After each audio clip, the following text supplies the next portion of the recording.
మన ప్రభు అయిన యేసుక్రీస్తు పరిశుద్ధంలో ఈ పాడ్కాస్ట్ ద్వారా వాక్యం వింటున్న ప్రతి వారికి నా హృదయపూర్వకమైనటువంటి వందనాలు. యేసుక్రీస్తు యొక్క మరణం, ఆయన మరణం గురించి ధ్యానించడానికి సంవత్సరంలో అనేక దినములను వెచ్చించి మరణం గురించి ధ్యానిస్తూ, ఆయన సిలువలో పడినటువంటి 7 మాటలను ధ్యానిస్తూ ఆరాధనలు జరిగించడం, సన్నిధికి చేరడం, ఉపవాసాలు ఉండడం, ఇది సర్వసాధారణంగా జరుగుతూ ఉంటుంది. అయితే క్రీస్తు మరణించింది ఎందుకు? క్రీస్తు ఎందుకు మరణించాడు? బైబిల్ ఏం సెలవిస్తుంది? ఆయన మరణం వెనుక దాగి ఉన్నటువంటి రహస్యం ఏంటి? ఆయన మరణం ద్వారా మనము తెలుసుకోవాల్సినటువంటి విషయాలు ఏంటి? సిలువలో 7 మాటలు మట్టుకు కాదు గాని స్పష్టంగా ఆయన మరణం గురించి మనం గ్రహించాలంటే మనం తెలుసుకోవాల్సింది ఖచ్చితంగా 4 విషయాలను మనం చూస్తాం. క్రీస్తు మరణంలో దాగి ఉన్నటువంటి 4 రహస్యాలను చూస్తాం. ఆయన ఎందుకు మరణించాడు అని క్రీస్తు యొద్దకు వెళ్లి, ప్రభువా నువ్వెందుకు మరణించావు అని ఆయనను అడిగితే ఆయన స్పష్టంగా 4 విషయాలు మనకు తెలియజేస్తాడు. అందులో మొట్టమొదటి విషయం కొరింథీయులకు రాసిన మొదటి పత్రిక 15వ అధ్యాయము 3వ వచనం. నాకు ఇయ్యబడిన ఉపదేశమును మొదట మీకు అప్పగించి తిని, అదేమనగా లేఖనముల ప్రకారం క్రీస్తు మన పాపముల నిమిత్తం మృతి పొందెను, సమాధి చేయబడెను. ఆయన మొట్టమొదట మరణించడానికి గల కారణం ఏదనగా మన పాపం. ఈ భూమి మీద సశరీరుడిగా సంచరిస్తున్నటువంటి, శరీరధారిగా నరములు కలిగినటువంటి, ప్రాణాత్మ దేహములు కలిగిన వారు ప్రతి వారు యొక్క పాపము నిమిత్తం ఆయన మరణించాడు. అది పూర్వీకులు గాని, ఇప్పుడున్న తరము గాని, రాబో తరము గాని, తరతరముల యొక్క పాపము నిమిత్తం ఆయన మరణించాడు. అందుకే రక్షణ ఉచితం. ఎవరైతే ఆయన యొద్దకు వచ్చి నేను పాపిని అని ఒప్పుకుంటారో, ఆయన ముందే పాపము నిమిత్తం ఆయన వెల చెల్లించాడు గనక, మరణించాడు గనక ఆయన యొద్దకు వచ్చిన వారిని ఉచితంగా, నీతిమంతులుగా, పరిశుద్ధులుగా ఆయన తీర్చిదిద్దుతాడు, సహాయం అనుగ్రహిస్తాడు. మొట్టమొదటిగా ఆయన మరణించినటువంటి హేతువు మన పాపం. మరియు మనం రెండవదిగా చూస్తాం కొరింథీయులకు రాసిన 2వ పత్రిక 5వ అధ్యాయము 15వ వచనంలో, జీవించు వారికి మీదట తమ కొరకు కాక తమ నిమిత్తము మృతి పొంది తిరిగి లేచిన వారి కొరకే జీవించుటకు ఆయన అందరి కొరకు మృతి పొందిననియు నిశ్చయించుకొనుచున్నాము. రెండోదిగా మనం చూస్తాం, జీవించు వారు ఇక మీదట తమ కొరకు కాక ఎవరి కొరకైతే ఆయన చనిపోయాడో ఆయన కొరకు జీవించాలని, అనగా క్రీస్తు కొరకు మనం జీవించాలని, ఆయన స్వారూపులకు మనం రావాలని, ఆయన అడుగుజాడల్లో మనం నడవాలని, ఆయన పోలి మనం జీవించాలని, ఆయన స్వారూపులకు మనం మారాలని, రూపాంతరము చెందాలని, పరలోక రాజ్యానికి వారసులం అవ్వాలని, ఆయన కొరకు జీవించాలని ఆయన మరణించాడు. కాబట్టి మన పాపముల నిమిత్తం ముందే మరణించాడనే సంగతి గుర్తించి ఆయన ఎదుట మనం పాపాలను ఒప్పుకొని ఆయన మరణమునకు ఒక ఘనతను తీసుకొద్దాం, మహిమను తీసుకొద్దాం. మరియు మన కొరకు ఆయన మరణించాడు గనుక మనం ఇక మీదట ఆయన కొరకు జీవిస్తూ మన పాపములను, మన అవిధేయతలను, మన ఇచ్ఛలను, మన కోరికలను, పాప సంబంధమైన భూయిష్టమైనటువంటి తుచ్చమైనటువంటి అభిలాషలను విడిచిపెట్టి ఆయన కొరకు మనం జీవిస్తాం. మరియు 3వ విషయాన్ని మనం చూస్తాం. తెస్సలోనీయులకు రాసిన మొదటి పత్రిక 5వ అధ్యాయము 10వ వచనం, మనం మేలుకొని ఉన్నను నిద్రపోవచ్చున్నను తనతో కూడా జీవించు నిమిత్తం ఆయన మన కొరకు మృతి పొందెను. అనగా ఆయన 2 కోణాల్లో మరణించాడన్నటువంటి విషయాన్ని ఈ 3వ భాగంలో మనం చూస్తాం. ఈ భూమి మీద ఉండగా మరియు ఈ భూమిని విడిచిన తర్వాత కూడా ఆయనతోనే మనం ఉండాలని, ఆయనతో ఉండాలనేటువంటి వాంఛ, ఆయనతో మనం ఉండాలనేటువంటి కోరిక, ఆయనతో మనం ఉండాలనేటువంటి తృష్ణ ఆయనకు ఉంది గనక మన కొరకు ఆయన మరణించాడు. అది ఎక్కడ అంటే ఈ భూమి మీద కూడా ఆయనతోనే ఉండాలని, మరియు ఈ భూమిని విడిచి, ఈ గుడారమును విడిచి పరలోకానికి మహిమ దేహమును ధరించుకున్న వారముగా ఆయన రాజ్యానికి వెళ్ళినప్పుడు కూడా ఆయనతోనే ఉండాలని ఒక గొప్ప ఉద్దేశాన్ని, గొప్ప దృక్కోణాన్ని మనం ఇక్కడ చూస్తాం. ఆయన ఉదాసీనతకు సరితూగేటువంటిది ఏది ఈ భూమి మీద లేదు. ఈ మాటలో మనం చూస్తే భూమి మీద కూడా మనతోనే ఉంటాడు, మరియు పరలోక రాజ్యంలో కూడా మనతోనే ఉంటాడు. ఆయన ఆ సహవాసం, ఆ యొక్క సంబంధం, ఆ యొక్క అనురాగం, ఆ యొక్క బంధం కలిగి ఉండాలని ఆయన కోరుకుంటున్నాడు. కనుక ఈ భూమి మీద మనం మనుషులతో జీవించాలని, వారు లేకపోతే మా జీవితం ఎక్కడితో మేము ఉండను అనేటువంటి బుద్ధిహీనటువంటి స్థితిలో నుండి పైకి లేచిన వారమై ఆయన మన కొరకు ఉన్నాడని, మనం ఆయనతో జీవించాలని, మన కొరకు ఆయన మృతి చెందాడని, ఇక్కడ భూమి మీద మటుకు కాదు గాని పరలోక రాజ్యానికి మనల్ని చేర్చి మనతో కూడా ఉండాలనే ఉద్దేశంతో ఆయన మన కొరకు మరణించినటువంటి దృక్కోణాన్ని మనం గుర్తించి, మన కన్నులు తెరిచి, మన నేత్రాలు వెలిగింపబడిన వారమై ఆయన కొరకు జీవిస్తాం. ఈ లోకంలో చాలా చోట్ల మనం చూస్తూ ఉంటాం, ఆ మనిషి, ఆ స్త్రీ గాని, ఆ పురుషుడు గాని ఈ వీరితో లేకపోతే వారి జీవితం ఇక లేదు అని వారి జీవితాన్ని చాలిస్తూ ఉంటారు. లేదా వారి సంతతిలో ఏదన్నా ప్రమాదం సంభవిస్తే ఇక మా జీవితం అవసరం లేదని వారి జీవితాన్ని చాలిస్తూ ఉంటారు. లేదా వ్యాపారంలో నష్టపోతే ఇక మా జీవితం మీకు జీవించలేము అని వారి జీవితాన్ని చాలిస్తుంటారు. లేదా అప్పుల సమస్యలకు, ఆర్థిక భారాలకు, ఇబ్బందులకు గురై ఇక మేము జీవించలేము అని వారి జీవితాలను అక్కడతో చాలించడం మనం ఎన్నో వార్తలు వింటూ ఉంటాం. అందుకే వాక్యం సెలవిస్తుంది, నేను మీతో జీవించాలని, మీరు నాతో జీవించాలని నేను మీ కొరకు మరణిస్తే మీరు లోకములో ఉన్నది మీకు దక్కలేదని, దొరకలేదని మీ జీవితాలు చాలించడం ఎంత అవివేకం, ఎంత బుద్ధిహీనత, ఎంత అజ్ఞానము. కనుక ఆయన మన కొరకు కొరకు మృతి పొందాడు, ఆయన మనతో జీవిస్తాడు. భార్య భర్తను విడిచిపెట్టినా, భర్త భార్యను విడిచిపెట్టినా, తల్లిదండ్రులు బిడ్డలను విడిచిపెట్టినా, బిడ్డలు తల్లిదండ్రులను విడిచిపెట్టినా ఎప్పటికీ మనతో ఉండేది ఆయన ఒక్కడే. ఆయన దాని నిమిత్తమే మరణించాడు. కనుక నేను ఒంటరిని, నాకు ఎవరు తోడుగా లేరు అనేటువంటి మౌన దుఃఖ స్థితిలో నుండి బయటకు వచ్చి ఆయన మనతో ఉన్నాడు, మనతో ఉండడానికి ఆయన మరణించాడు అనేటువంటి మాటను మనం మదిలో దాచుకొని ఆశతో, నిరీక్షణతో, విశ్వాస జీవితంలో ముందుకు సాగుదాం. మరియు చివరిగా 4వ మాట మనం చూసినట్లయితే తీతుకు రాసిన పత్రిక 2వ అధ్యాయము 14వ వచనం, ఆయన సమస్తమైన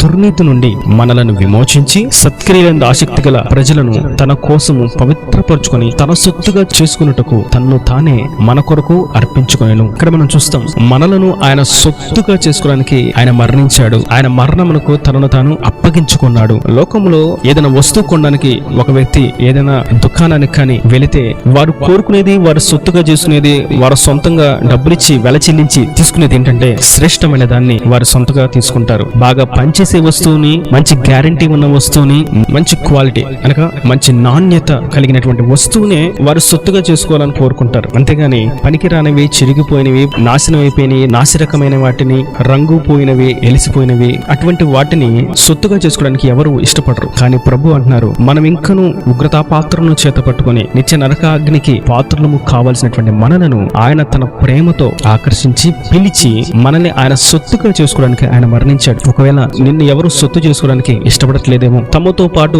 కలిసి జీవించడానికి ఇష్టపడట్లేదేమో, తృణీకరిస్తున్నారేమో, వద్దు అని దూరం పెడుతున్నారేమో, పనికిరావని, ఎన్నిక లేని దానము, ఎన్నిక లేని వాడు అని, నీ దగ్గర డబ్బు లేదని, నీ దగ్గర మంచి పేరు లేదని, నీ దగ్గర ఏమీ లేదని, మంచి చదువు లేదని, జ్ఞానము లేదని త్రోసి వేస్తున్నారేమో. కానీ నా ప్రభు అంటున్నారు, మిమ్ముని ఆయన తన సొత్తుగా చేసుకోవడానికి మరణించాడు. కనుక నీవు పొందుకోవాలనుకుంటుంది నీకు దూరం అవుతున్నప్పుడు, నీకు కావాలి అనుకున్నది నిన్ను తృణీకరిస్తూ ఉన్నప్పుడు, నిన్ను మాత్రమే ఎదుగుతూ నీ కొరకే తన రక్తాన్ని చెల్లించి ప్రాణత్యాగం చేసిన క్రీస్తు నీ కొరకు ఎదురు చూస్తున్నాడు, నిన్ను తన సొత్తుగా చేసుకోవడానికి మరణించాడు అనేటువంటి ఈ శుభ పిలుపును, శుభ క్రియను, శుభ ఆనవాలను గుర్తించిన వెంటనే ఆయన ఎద్దుకు చేరుదాం. ఆయన సొత్తుగా మనం మార్చబడదాం. ఆయన కౌగిలిలోకి ఆయన సొత్తుగా మనం మార్చబడినప్పుడు ఏ కొదువ, ఏ లేమి, ఏ కరువు, ఏ దుఃఖము ఇక మీదట ఉండదు. ఆయన సొత్తుగా మార్చబడినప్పుడు ఆయన మనకు కావలసిన వాటన్నిటిని ఆయన సమకూరుస్తాడు. ఉదాహరణకు ఒక మొబైల్ తీసుకుంటే ఆ మొబైల్ కి జాగ్రత్తగా ఉండాలని దానికి స్క్రీన్ గార్డ్ వేస్తారు, పౌచ్లు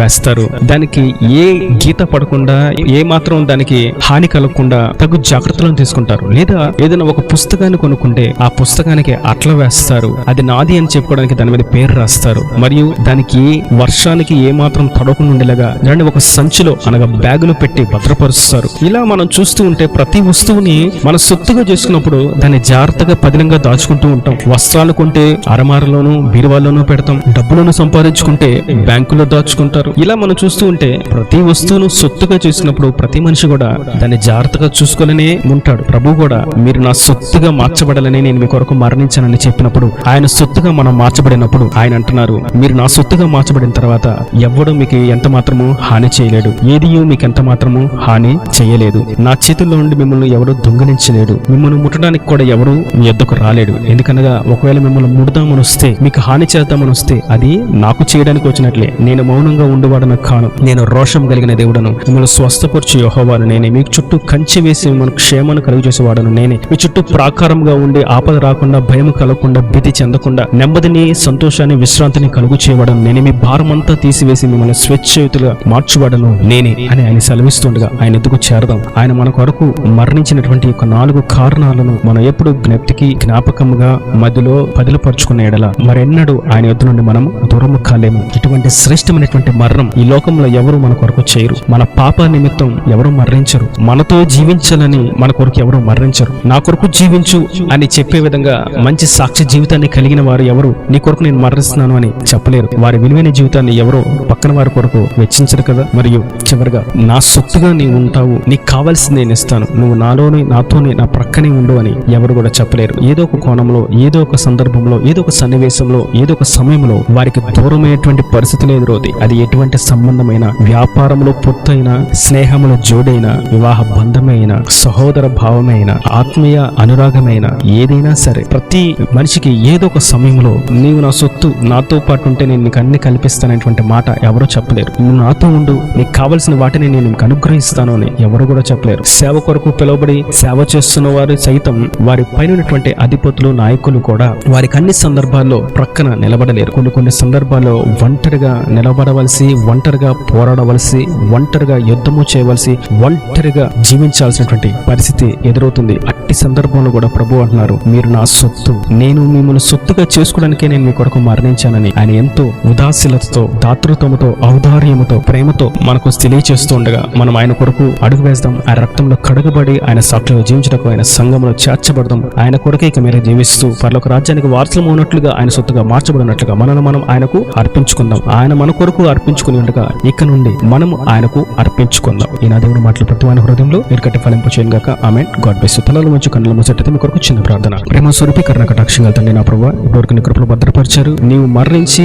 నీవు అర్పించుకున్నటువంటి నీ ప్రాణమును గూర్చినటువంటి ప్రత్యేకమైనటువంటి 4 విషయాలను మేము తెలుసుకోవడానికి మీరు మాకు బోధించినటువంటి ఉన్నత ఉపదేశాన్ని బట్టి నీకు స్తోత్రం. మీరు మా కొరకు అర్పించుకున్నారు, మీరు మా కొరకు మరణించారు. ఇక మీదట మేము మీ కొరకు జీవించాలని, మమ్మల్ని మీకు అర్పించుకోవాలని మీరు తెలియజేసినటువంటి విషయాలను బట్టి నీకు వందనాలు, కృతజ్ఞతాస్తుతులు చెల్లిస్తున్నాను. వాక్యం ప్రతి ఒక్క బిడ్డను మీరు ఆశీర్వదించండి. వారికి మీదట అయ్యా వారి పాపాల నుంచి విడుదల పొందువారుగా, మరియు వారికి మీదట నీ కొరకు జీవించువారుగా, మరియు పరలోకమందు భూమి మీద కూడా నీతోనే ఉండువారుగా, మరియు నీతో కలిసి జీవించువారుగాను, మరియు నీ సొత్తుగా మార్చబడి నిత్య రాజ్యానికి యాజక సమూహముగా శాశ్వత రాజ్యంలో నీ స్వకీయ సంపాద్యంగా మార్చబడినట్లుగా దీవించమని, ప్రతి అవసరం అక్కడిని మహిమ తీర్చి రాజ్యాన్ని సిద్ధపరచమని యేసు పరిశుద్ధ నామమున ప్రార్థించి పెట్టుకుంటున్నాను తండ్రి. ఆమేన్. ఆమేన్.